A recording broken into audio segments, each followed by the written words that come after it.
What's going on, guys? Welcome back to the PT Coffee Cast, brought to you by The Movement. My name is Dalton, and unfortunately not alongside me today is my beautifully bearded friend, William. We have another beautifully bearded man here on the podcast who I will get to in a second. But guys, thanks so much for tuning in. Will is off meeting with our team. He's also leading some people through the mentorship that we have going on today, which, speaking of the mentorship, we just launched the wait list for our new movement mentorship, which you guys can check out by listening to episode 199, as well as the show notes. There'll be a link there to kind of explain to you the mentorship, and you can join the wait list, which we will be launching our first cohort in April. So you guys don't want to miss out on that. But for today, I do have an interview, which it's been a long time since we've had an interview on the PT Coffee Cast. It's mostly been myself and Will ranting about all those things that we like to rant on. But today I'm excited to have Robin on the podcast. He likes to dabble like us. You know, he dabbles in the physio space, the financial space, with some coaching, as well as, you know, investing himself in real estate, as well as like the stock market. So I'm excited to just dive into like financial literacy with Robin and have him teach me and hopefully you guys a thing or two about finance. So Robin, welcome to the show. Thanks, Dalton. Thanks for having me. How's the morning going so far? I get a nice, fresh, early morning workout, second cup of coffee. Now I got to talk about something I'm very passionate about. So yeah, right in my And wheelhouse. the branding's on point. You got you're the financial phisios? Is that what? Financially fulfilled physio. Yeah. He's wearing his salesman outfit. I always joke with Will when I wear like my movement hat with my movement t-shirt. I'm got my movement salesman outfit on. It's part of me. It's my brand, just like your clinical practice. Exactly. Yeah. Always be branding. I love it. But Robin, why don't we start? Maybe just introduce yourself to the listeners. Like, I'd like to hear a little bit about like your background into the physio space and how that was going through physio school. Because we do have a lot of new grad and student listeners that I think would take some value away from your journey, because it seems like it's kind of taking a different path than maybe most people would in terms of just staying in the healthcare space. Absolutely. Sure. Yes. Yeah. So I moved to Canada when I was 5 years old, moved to Oakville with my older brother. And the biggest thing for us as an immigrant family was to kind of become something of substance in my parents' eyes. And that's kind of three professions. You become a doctor, you become a lawyer, or an engineer in their eyes. So I went to Queens for my undergrad, followed my brother who did his electronics degree there. I did Queens, and I was trained to be a physician. So I was going to go down the doctor route. First year in, I said, not for me. So I pivoted and switched to kinesiology, which I loved. It was sports. It was helping people in terms of rehabbing from injuries, which I've gone through a little bit. And it was a really close-knit community. You were actually just a person there, not a number there in a big school. So I met a good amount of people, got hurt a couple times, which taught me about the benefits of rehab, attending physio in my teens. And then I said, okay, I got to do something else with this degree. What else can I do? Let's take it to physio. Because I understood being in physio, you could have the quality of life as well as help people in that meaningful way, which sometimes as a physician, you may not have the control of your time because it's dictated by other factors, shall we say. So I was like, okay, let's go pursue the physiotherapy degree. And I went and did that at McMaster, which is a different learning model in itself, which taught you to manage your time and not be spoon-fed sort of material because you're responsible for doing it on your own, which created another kind of passion in me is to learn more about other things because I had the time to do so. So I did my MAC degree, graduated in 2012. So yeah, this is my almost 11th year practicing. And then I just pursued, a question was given to me when I was in my last unit of McMaster. My preceptor told me, Robin, look around you. This is my unit 6. Look at the number of clinicians practicing that are over the age of 55. And I looked around and I did a lot of volunteering experience. I'm thinking 1, 2 people max. Yeah. Look at the clinics around you. How many actively practicing physiotherapists, manual therapists, massage therapists, chiropractors are working in the field actively over the age of 55? Not many. So what else are they doing? Right? So we were taught at school, you enter the profession and you're going to be working, and we assume we're working like your engineer counterparts, our architects, our lawyers, accountants, to 65, to 70. Not the case. This job is physically demanding, mentally, and spirit demanding. Like you get people with complaints, pain, and you want to help them. But you do this for so long, you get to the point where like, I don't know if I can do this longer. So rather than wait when I was 23 and think about my next exit strategy, what could I do when I was younger to propel my career future further before I had to do it? And that's where the financial education came in, because I looked at people around me and said, hey, they're amassing wealth. Why can't I do it? I wasn't taught it, but I can learn it. Yeah. So that's kind of the journey there. Yeah, that's awesome. How do you think, like, McMaster, knowing a little bit about the learning style there, and I will say McMaster is the only school that denied me. I'm still don't have hard feelings about it anymore, as you can tell. But how do you feel like that? I know you mentioned it, like it kind of gave you more time to like look into some other things. But was that even that style of learning? Do you think that helped open up your mind to like being able to dive into something like the financial world and learn more about it, because you had to go and evaluate and critically think, I feel like, a lot more frequently than maybe someone, for example, who went to Western, where we were a lot more didactic, where we went into the class, they taught, which was way better for me anyway. I don't think I would have done great with the McMaster learning style, but I probably would have adapted to it. But I think like that difference in education can impact, and I'm just wondering if that had an influence on like your ability to do that stuff now. I think so. Yeah. I think I was the type of person, and it's not for everybody, that I would get my work done pretty quickly, and then I have a lot more time to explore. And I'm a curious guy, so I was exploring different avenues. I love sports, did a lot of playing a lot of sports then, but I was like, okay, now I have ample time. Can I read? Can I learn things? And certain things come across your desk when you're 19 years old that don't mean anything to you, and they'll come across your desk when you're 29 years old and it means totally different to you. Yeah, for sure, right? Yeah. But that repetition taught me, hey, I got things that came in when I was 19, and then I was 23. I heard the same thing, like, okay, let me take action on this because it's the second time coming around. So I think the freedom gave me the ability to explore, which is something you may not have if you're confined to a certain learning style, where you don't have the ability to explore afterwards. Yeah, no, that's a good point. So your preceptor tells you this, which is very interesting, like very wise words, and gets you thinking, which is awesome. So you obviously graduate school, you head out into the workforce. Like, with their preceptor mentioning that to you, like, did you go and start taking action on that immediately, or did you dive in kind of like most people do with regards to physio? Like, you go right into your first job, you're working like crazy hours, you're learning, you're taking courses, you're doing all that stuff. Like, is that something that you did early on in your career, or? I wasn't too involved with the financial stuff early on, but it was on the back of my head. It was actually on my radar. What I was more concerned with, and I think it's very common for most people now, is to how to become the best therapist or most well-rounded therapist earlier on. So I took the K courses. I was like, let me become an FCAMT, because that was like the end-all and be-all in terms of manual therapy. So I pursued my levels there, did my concussion training course, did my golf rehab courses, did everything I could to expand my clinical tool belt.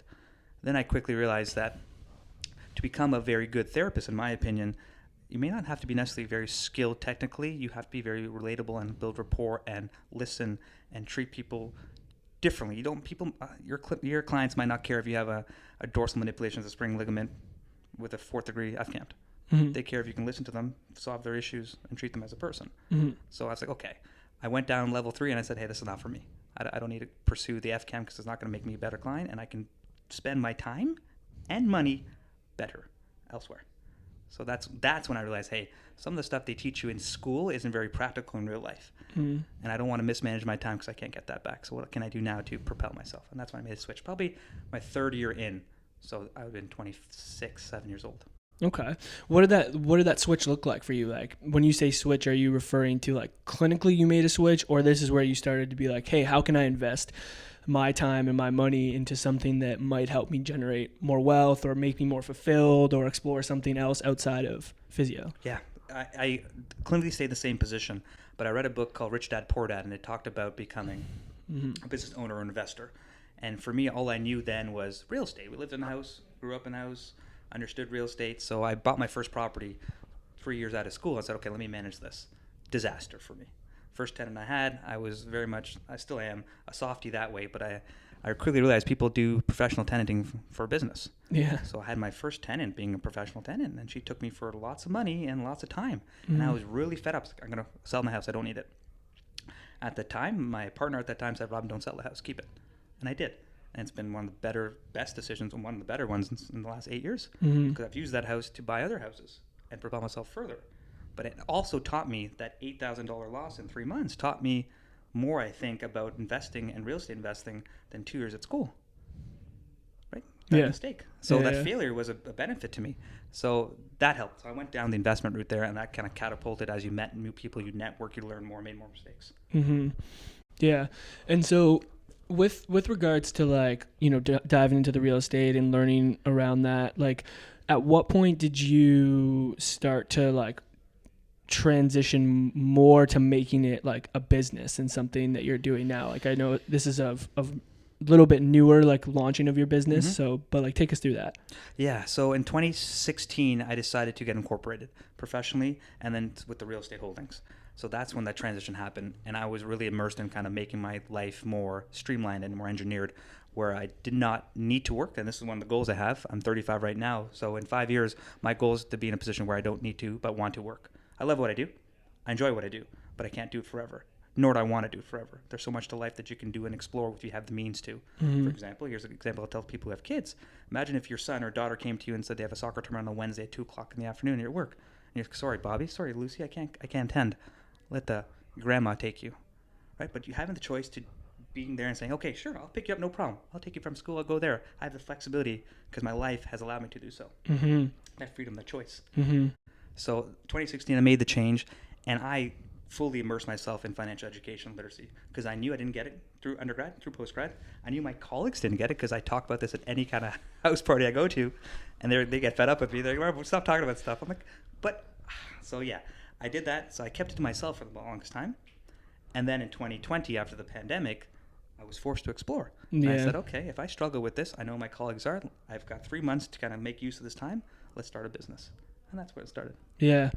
It's funny. The financial thing is like one of those like topics that everyone shies away from because a lot of times we just don't know about it. Right. And it's so important. And I know what I've liked about consuming some of your content and reading through some of your stuff is like it seems like you're trying to make it easily digestible and simplify it as much as possible so that people can take it in and start to use those like skills or tactics that you're teaching immediately, which I've found for myself. Similar to you coming out of physio school and just in general, like I had no real understanding of any of that stuff. And me being maybe similar to you in terms of just like curiosity of like, hey, like what is this? How do I learn? And just looking at people who maybe seem more wealthy or have wealth, I'm like, how are they doing this? Like they can't be that different than me. So I started exploring it. I have read Rich Dad, Poor Dad, which is one of the books that really changed my mind around it as well and started like opening my eyes to it.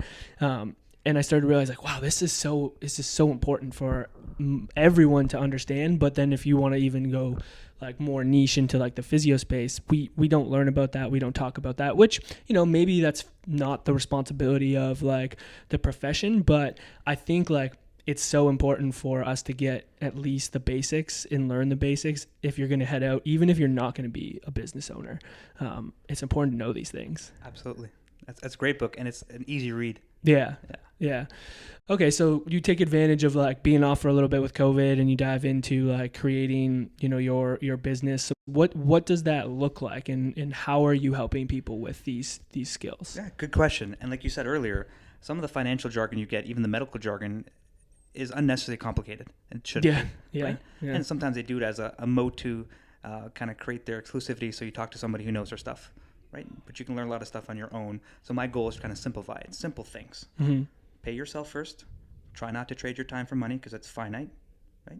Do things that can earn you income irrespective of your primary role. So if your primary role is taken from you, like a pandemic hits, and you can't work, your obligations don't take a miss. You still have a mortgage, you still have property tax, still have insurance, still have car payments. How else are you going to meet that income? We trade our time for money as clinicians, and we're taught to. And that's that's the way our profession is. We're also taught to put the needs of your clients ahead of your own, and sometimes to our detriment. When you're on an airplane, you don't put the mask on your son first, you put it on yourself so you can help your son. But we don't take the risk, and we don't put the needs of ourselves first to help our clients in turn. So I decided, hey, 2020, let's get into building out a website. And if you know me, I'm technically incompetent, very so, even with social media. So I did some reading, and I said, okay, let me put together 2 main courses. A beginner course that teaches the basics, simple glossy terms, compound interest, TFSAs, RSP, how to pay off your student loan, how to buy a house, things that are pertinent that I thought people might understand easy. Then I said, okay, let's build out a more intermediate term. Now you understand the basics of investing, what money is, how it works, how can you deploy it? And I try to teach only things that I've done. If I haven't done it myself, I will not teach about it because I'm not an authority or an expert in the area. I'm still not an expert, but I've done it, so I know the mistakes. So that's the 2 courses people can sign up and watch online or do live. And then I do one-on-one calls and then coaching sessions with clinics because clinic owners have staff, and sometimes there's a disconnect between usually compensation and getting the mindset. Is half the battle, is understanding who you are as a brand and how you can better keep your house in order, so you might not look for a particular compensation package because you're financially set. Yeah. Yeah. And even those basic things that you're just referring to that you have in the first course, like a TFSA or an RSP or compounding interest, like those things I didn't know what they were not that long ago. And like, even to like talk about that or admit that, it seems like it's like weird, but a lot of people, I would assume I'm not the only person that hasn't thought about that, doesn't think about it. Right. And it is very overwhelming. Like even when I started to like educate myself on my own to learn a little bit more about it, you feel overwhelmed. You feel kind of silly or stupid for not even like, at least this is how I felt, for not even like thinking about it, right? Or knowing about it, because you just assume like, I'm an adult, I should know this stuff. Right. But why should you just know it if you've never learned or been taught it, to like, and then you start realizing how much it can help you take advantage of little things that are going to help you in the long term. That for me, it reduced a lot of my anxiety around like what was going on. Like, and at this point, I'm not making a ton of money, but I'm making enough money where it's like, okay, what can I do with my money to help it work for me, right? Versus like feeling this like scarcity of what I have. And once you start setting those things up and understanding them and getting that money moving into certain places to help you, you're like, oh, this feels good. And it doesn't have to be a lot of money. Like for me, it's not a ton right now, but it's enough to like get things going. And it at least again like calms my fear and anxiety around like, well, what do I do with this money now that I have it? Smart, exactly. And that's what you want to do. You don't necessarily have to have the same goals as I do, but I think you should be in a position where you can make it an easier life for yourself, your dependents, and then your partner. And oftentimes I think the challenge is in our profession, if we want to make more money, we will work harder or longer. Yeah. And we always put the emphasis on getting the top line increased, how much you make. We don't really think about how much we keep. So you don't have to work as hard if you can create a system or a good strategy with your accountant professionals to keep more of your money. Yeah. So I don't have to work that hard. I just keep more and use that more to do other things with it. Yeah, I want to dive into one thing we were talking a little bit before we started recording. But before we do that, I want to just ask you like what, and maybe you can speak from your experience. I'm not sure if you've worked with a lot of like new grads or students coming out of school, but what are like some things that when you look back at like coming out of school, you wish you would have maybe started doing from like a financial perspective that you think would have like benefited you more now in terms of where you are? Great question. Yeah. And this is what I get often with my new grads when I speak to. If I were to go back in time, and there's a section I talk about this, is the first thing I would probably do is create some sort of budget to know where my finances are right now. And oftentimes the pushback is, Robin, I live with my parents, I rent a home, I want to be purchasing a home, so the budget I have right now is inactual. I said, okay, that's fair, but you still should know where you currently are and what you want to get to, and then itemize it, because you can roughly say, okay, what a mortgage would cost you, what your rent might be. But if you do not know where your money is going, how do you know where it's treated, right? So if you, and that exercise, as challenging it is, will hopefully illuminate a couple things as to how you're spending your money, frivolously or kind of methodically. So first thing is, hey, have some sort of budget, and you got to tell me, Robin, at the end of the month, I'm making $1,000, and this is where it's going. Perfect. So now you know what you have. Next is, how do I allocate it? Right? That's a little more complex question. So having a budget first and foremost, and then having somebody or some people around you who are more experts in the area is like a power team, a good competent accountant, a good aligned financial advisor if you want one, or you can do it yourself. Even if you're doing real estate, a good lawyer, things in the area, or mentor or coach, someone to teach you things and value their time for it. So second thing is a power team. And third thing is understanding the basics. And oftentimes we will full-heartedly and trustingly give our financial assets to people who may not have the same alignment because we don't want to learn the basics. Say, you handle it, it's your job, you do it. And if there's a lack of alignment or lack of kind of cohesiveness there, you're mismanaging your time and money for potentially years. So, A, have a budget.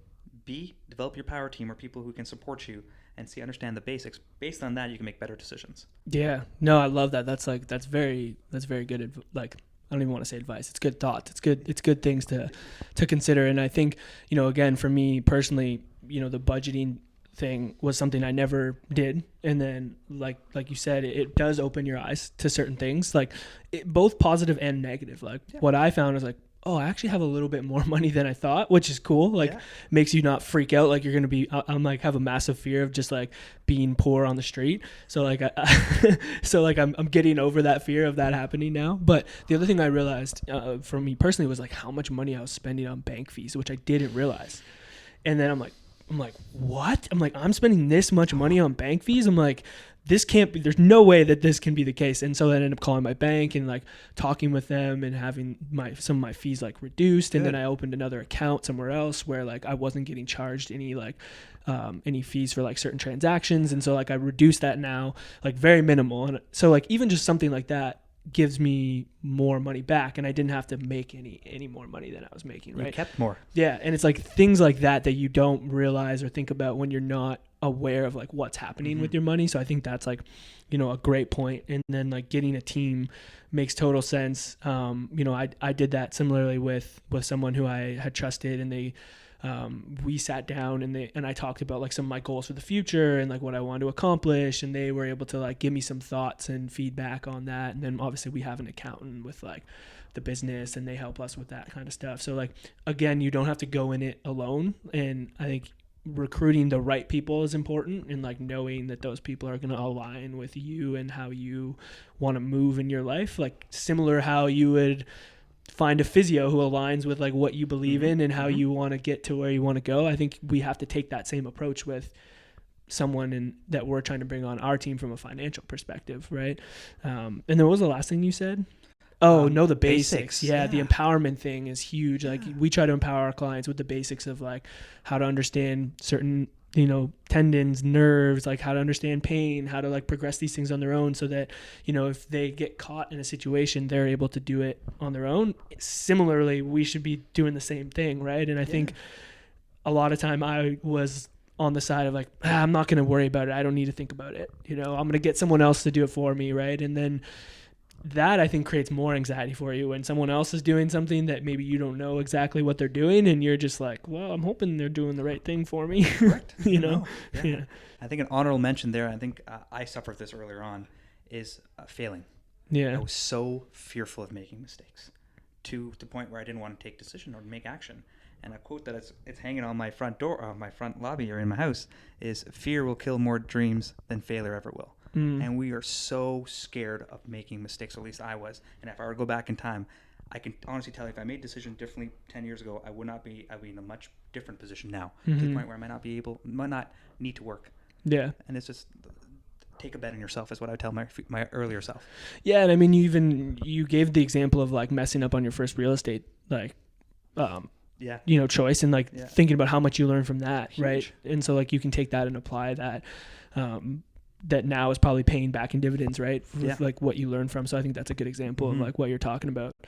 The one thing I wanted to bring up was like, one thing that I hear a lot now is like, physios don't make enough money to pay off their debt, and like school is so expensive, and you come out of school and you're in like a really tough position, and like people are always thinking about like, how can I make more? Or should we be paying people more? And all that kind of stuff. And I'm wondering, just from your perspective, like how you go about helping people think about that when they're coming out of school with regards to like paying their debt, or even like in diversifying their ability to either keep more money or have money make money for them to help them with that circumstance, instead of just like trading more time for money or trying to move up more and more to get like a higher income to help them pay off all that stuff. Is there ways that you think about that?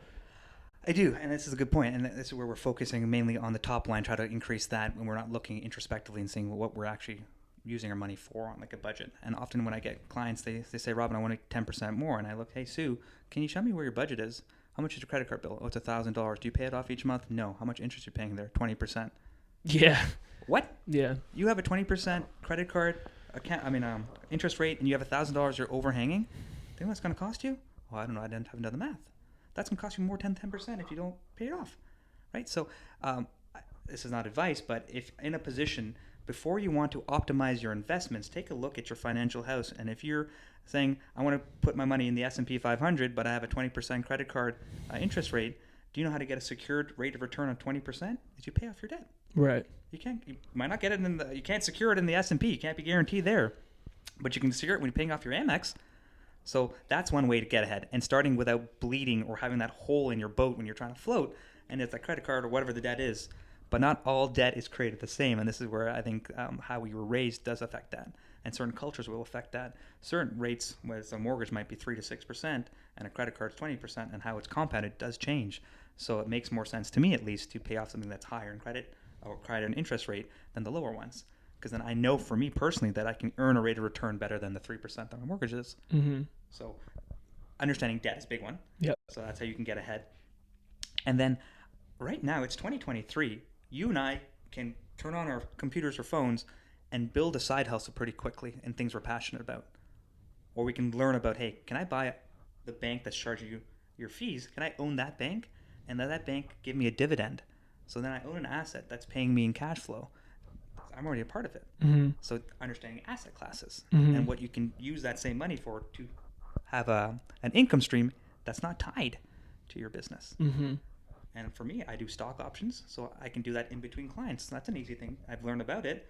So you might have a no-show, have an hour no-show. Guess what? You can trade a couple options there and make the revenue that you've missed on that hour, not tied to a location. Mm-hmm. So yeah, understanding different asset classes is big. Understanding your financial house is big. And then I'm a big proponent of kind of keeping more than making more, because then you're expending that valuable time to get it, especially in our profession. Mm-hmm.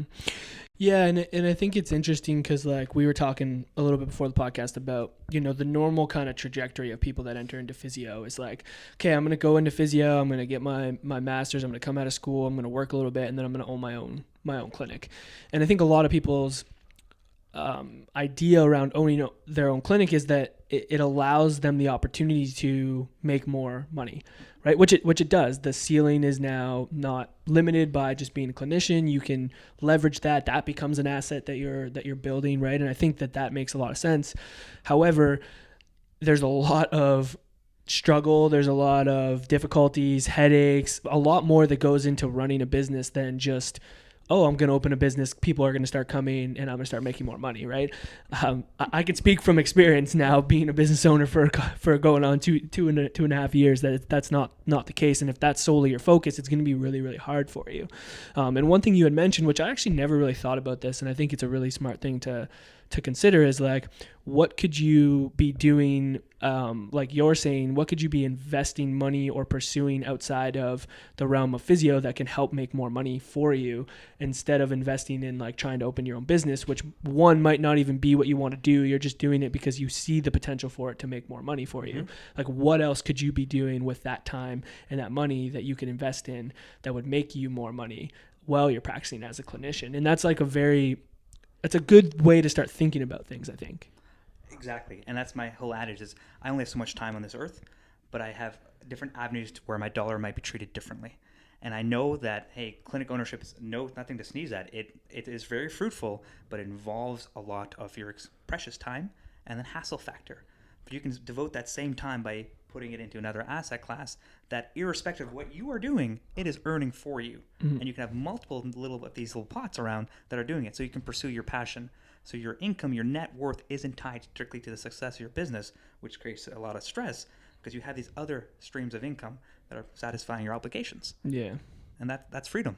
Yeah, and as a clinician too, even if you're just working in like a clinic, like you're not owning your own business, it's like you might not be forced to have to work 50, 60 hours a week and like burn yourself out or see people that maybe don't fulfill you, because you know that now you are investing your time into some other things that are going to give you return, that gives you more freedom to explore. And who knows, maybe you end up finding something that you're passionate about, you start your own business and then you're diving into that, or maybe you don't do that and you just have like your clinical hours that you're working at a place where you're fired up, it's not draining you, then you have your other investments that you're working on, maybe you're buying real estate, maybe you're learning about stocks, maybe you're doing whatever right on the side that's giving you income, and it's not pushing you to burn out and get out of the profession because you're overworked and you're just burnt out.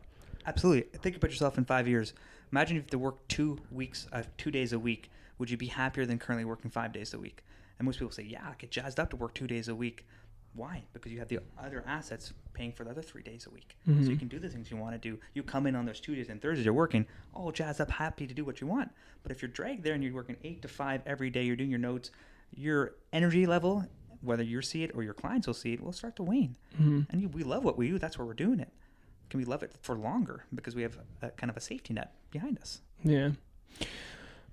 What do you say?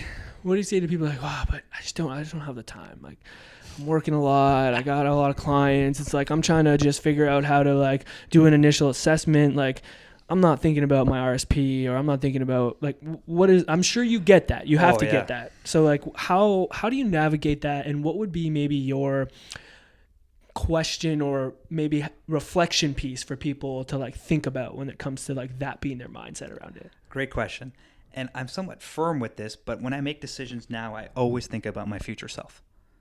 If I say, okay, if I'm going to do something now, and I think of myself in 5 years, and if I regret the decision, not taking the decision now, if I'm going to regret it, I'm going to make the decision, do it. Because I think nothing more is challenging is having that regret and that mismanaged time. So we all have the same time. You don't get extra time on me, I don't get extra time on you. It's how I use it and what my priorities are.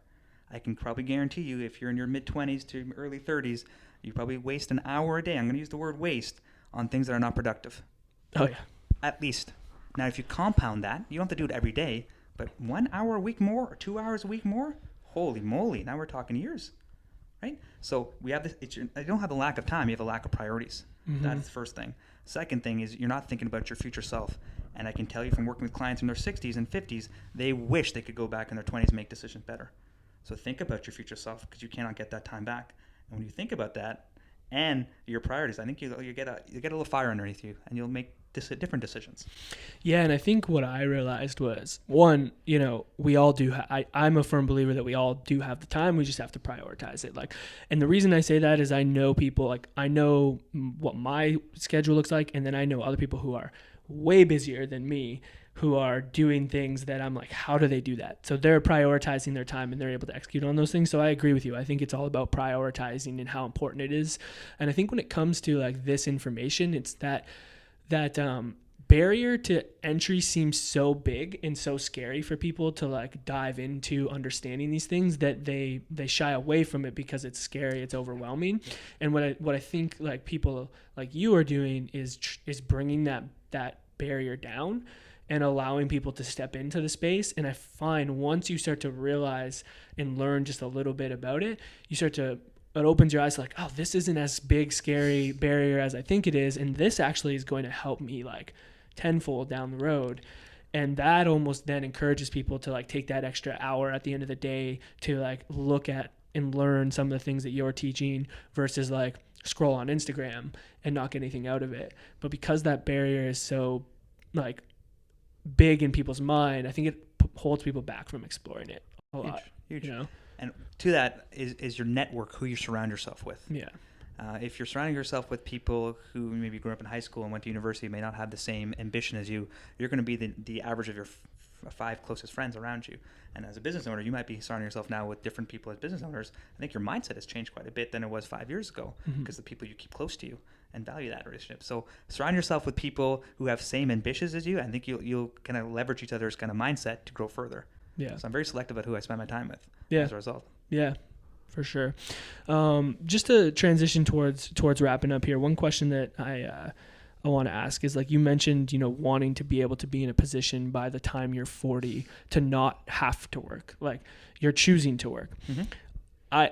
I like that because I've thrown that out to mostly myself, but a few close people in my life saying something like that, which is kind of crazy to say. It is, right? Yeah, as someone who's sitting here as like I'm 29, right? So I got some time, but like when you look at what is like traditionally laid out, that seems crazy, right? And I think even for me, as I say it, it's like one of those things that I'm kind of putting out there, speaking it into existence, and then starting to take action towards like making that happen. And if it happens, great. And if it doesn't happen, maybe it'll happen at 42, maybe it'll happen at 50, but at least I'm like pursuing towards that.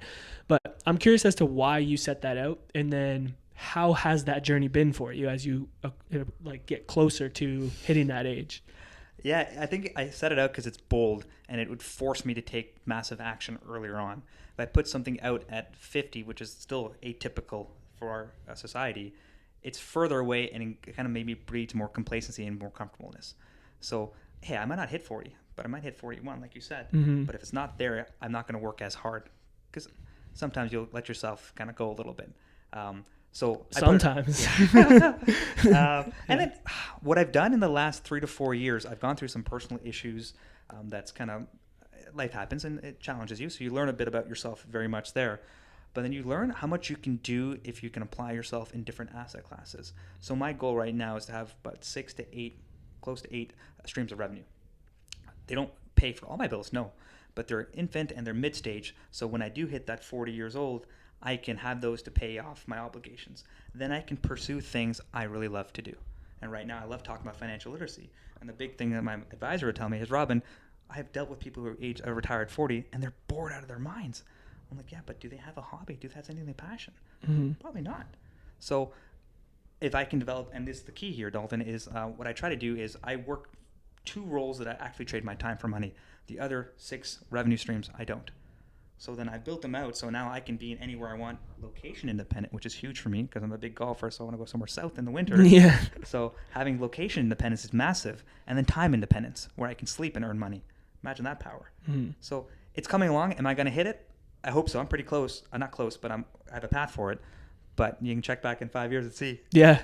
No, I love it. I think it's good to put those things out there, and it challenges you to have to learn and explore those. And I think that's important because it opens up your mind to things that you never thought were possible. And even if it doesn't hit at that time, like I'm sure there's tons of things just by taking that mindset, you've already opened yourself up to that has changed your perspective and maybe even changed your life, which I think is like super valuable. And then like just on top of that, like obviously you're talking about having like 8 different streams of like revenue that are driving things for you. Like one thing that I've learned along the way is like, just start with one thing and then start to build off of that, right? Like I think, sitting here and listening to someone like yourself who's like committed to doing this for a long time, and you're further down the road now, and you've put the time and you've put the work and you put the effort into getting to that point. I'm sure there was that point in time where you started and there was like 1 or 2 things that were there for you.